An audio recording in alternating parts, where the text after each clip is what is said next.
Hiss edirsiniz ki, dopamin tələsindəsiniz. Gəlin nəzarəti geri almaq üçün bu 5 elmi metoda baxaq. Ən sadə uşaqlıq qaydası ilə başlayır. Əvvəlcə işini gör, sonra oyna. Əslində bu sadə vərdiş bizim ilk elmi metodumuzun təməlidir. Birinci metod şuurlu əziyyət, yəni qəsdən çətin olanı seçib beynimizi yenidən tarazlayırıq. Dopamin asılılığı bizim həzz və əziyyət tərəzimizi pozur. Şuuri çətinliklər isə bu balansı bərpa eləyir. Məsələn, səhər tezdən oyanmaq, soyuq duş almaq və ya çoxdan təxirə saldığınız iş görmək. Günə kiçik bir çətinliklə başlayın. Görəcəksiniz ki, qalan hər şey necə asanlaşır. Keçsək ikinci metoda. Özünü bağlamaq. Yəni mühitinizi elə qurun ki, doğru seçim asan olsun. Məsələ burasındadır ki, sırf iradəmizə güvənə bilmərik. Çünki o çox vaxt yetərsiz qalır. Ona görə də məqsəd qərar vermə məcburiyyətini ümumiyyətlə aradan qaldırmaqdır. Məsələn, diqqət dağıdan tətbiqləri silin, evə zərərli qidalar almayın, cazibəni əlçatmaz eləyin. İradəmizə bel bağlamaq əvəzinə elə bir sistem qurmalıyıq ki, zəifliyimizə qalib gəlsin. İndi isə gəlin nəzarəti geri almaq üçün 3 vacib metoda baxaq. 1. Dopamin pəhrizi. Bu ən böyük dopamin mənbələrindən müvəqqəti imtina eləmək deməkdir. Sonra utanc hissini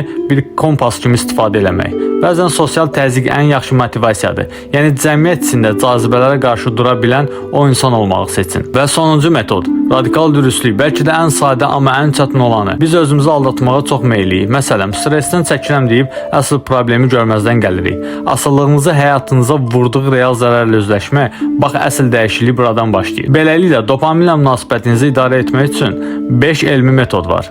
Çətinliyi seçmək, mühiti dizayn eləmək, pəhriz saxlamaq, sosial təzyiqdən istifadə və dürüstlük. İndi isə güc sənin əlindədir. Bəs sizin dəyişikliyə doğru ilk kiçik addımınız nə olacaq?